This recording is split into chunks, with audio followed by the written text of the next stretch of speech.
Bonjour à tous et bienvenue dans ce vlog lingerie que j'ai vraiment très à cœur de vous faire. En fait, j'ai vraiment envie de se faire ce vlog pour qu'on puisse parler ensemble de la lingerie et de ce qui compte en lingerie.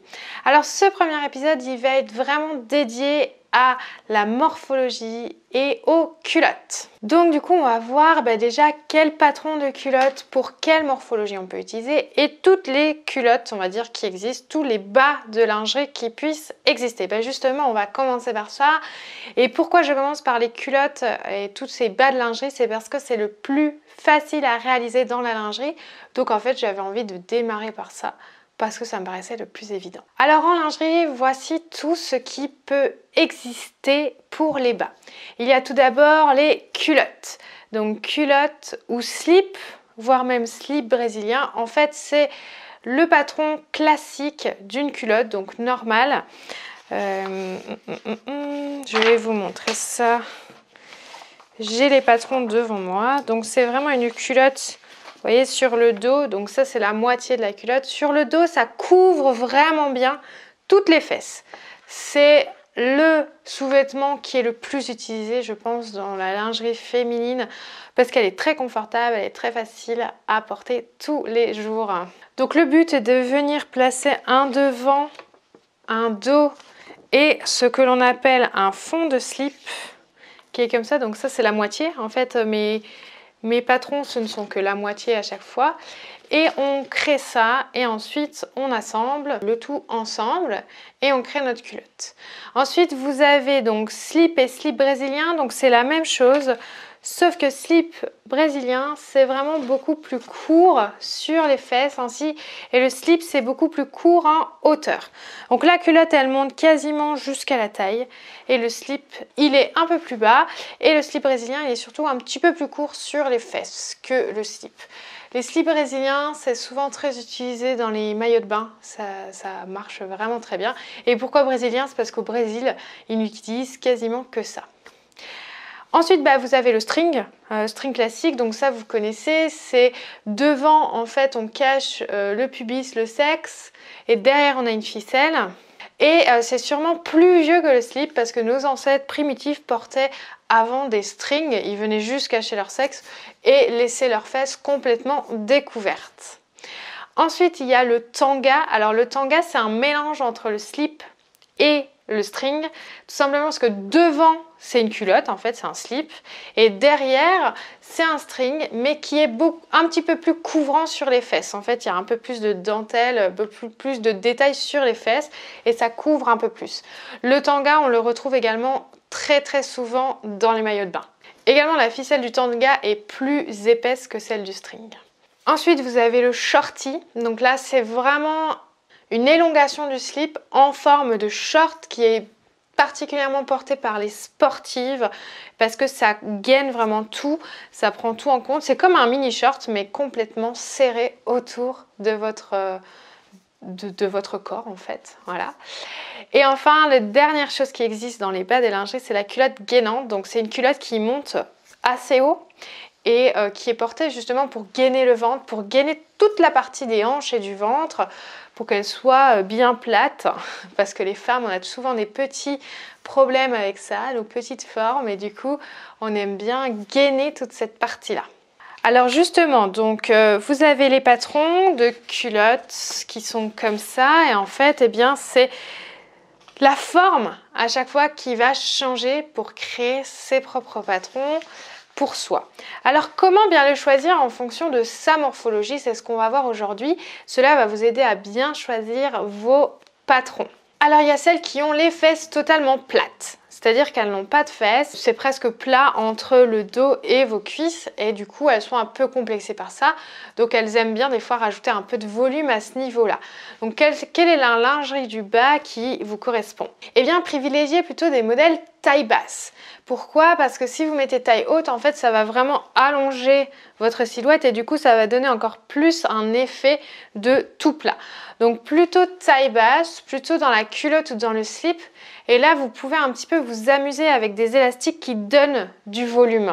Des petits nœuds en satin, des froufrous, des volants, voilà, quelque chose d'un peu fantaisie à ce niveau-là. Vous pouvez également penser un peu aux culottes rétro, un peu bouffantes là justement pour donner du volume à vos fesses aussi, ça marche très bien. Par contre, on va éviter tout ce qui est string parce que justement, vous avez les fesses assez plates. Donc si vous portez un string, vous n'allez pas avoir cet effet de volume puisqu'il n'y a rien du tout sur les fesses. Alors vous pouvez porter des strings par exemple sous des pantalons qui sont un peu larges. Mais vous, si vous avez les fesses plates, vous allez éviter de porter des vêtements trop serrants. Donc vous n'aurez pas forcément besoin de string. Donc préférez des petites culottes avec un peu de volume qui vont venir donner du volume sous vos vêtements. Si vous avez au contraire les fesses rondes, mais quand je dis rondes, c'est rondes parce que vous avez des rondeurs qui ne vous plaisent pas trop, qui sont un peu gênantes pour vous et vous voudriez les cacher, mais vous ne savez pas trop comment faire. Justement, c'est pareil, la culotte elle aussi va venir englober tout ça et ça peut vraiment venir cacher ces petites rondeurs. Également, le shorty est idéal pour vous parce que justement ça galbe toute cette partie du corps et toutes vos fesses et ça cache un peu tous vos défauts. C'est vraiment très pratique. Donc culotte, shorty pour vous. Évitez le string et le tanga qui vont venir en fait mettre en valeur vos fesses. Si vous ne les aimez pas, c'est pas le bon moyen, j'ai envie de dire. Ensuite, si vous avez les fesses rebondies, disons que vous avez de la chance. Il y a vraiment pas mal de femmes qui se font rebondir les fesses par chirurgie esthétique. Chacun fait comme il veut, mais je trouve que voilà, celles qui ont les fesses rebondies, elles ont vraiment de la chance parce qu'elles peuvent mettre tout ce qu'elles veulent, aussi bien un string, un tanga. Venez vraiment mettre en avant vos fesses qui sont super jolies, même des jolies culottes, des jolis slips. En fait, vous pouvez vraiment tout vous permettre quand vous avez des fesses rebondies. Et enfin, la dernière catégorie de morphologie, c'est celles qui ont un petit ventre et qui aimeraient bien le cacher un petit peu. Donc ce petit ventre, on va venir le cacher, comme vous l'avez compris, par une culotte un peu plus haute et une culotte gainante qui va venir vraiment gainer toutes ces hanches, tout ce petit ventre. Donc privilégiez plutôt les culottes. Après, il existe également des strings qui montent un peu haut, qui vont venir bien coller à ce niveau-là. Donc n'hésitez pas aussi à trouver des patrons un peu originaux parce qu'on est dans la couture et on fait ce qu'on veut. C'est ça qui est super génial. Voilà, donc en ce moment, je suis vraiment en train de créer ma lingerie et j'avais vraiment envie de vous parler de ça dans un premier épisode du vlog lingerie. Donc vous voyez que là, j'ai tous mes petits patrons avec moi.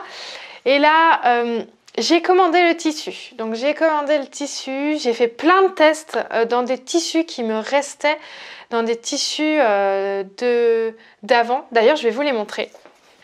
Voilà, donc je vous montre mes petits tests. En fait, j'ai d'abord testé les culottes. Je les ai testées dans des jerseys comme ça, dans un tissu qui est un peu élastique pour voir si ça supportait l'élasticité et combien et comment. Puis après, je les ai testées un peu dans des petites dentelles. Voilà, comme ça, petites dentelles. J'ai posé des élastiques, des fonds de slip ici, voilà. J'ai tout testé dans une autre dentelle noire pour voir comment ça rendait. Ça, c'est une dentelle qui est élastique. Ça, c'est une dentelle qui ne l'est pas. Donc ça, dans le deuxième épisode, je vous parlerai de tout ce qui est tissu, savoir comment bien choisir ce tissu pour n'importe quel projet. Après, j'ai testé le petit string en jersey ainsi que le string dans une dentelle, pareil. Donc là, j'ai fait la ficelle un peu plus large sur celui de la dentelle. Mais du coup, c'est vraiment trop cool de faire ces petits essais comme ça. J'adore, je trouve ça génial. Donc vous voyez qu'on peut vraiment bien s'amuser dans la lingerie. Donc là, on a le petit shorty.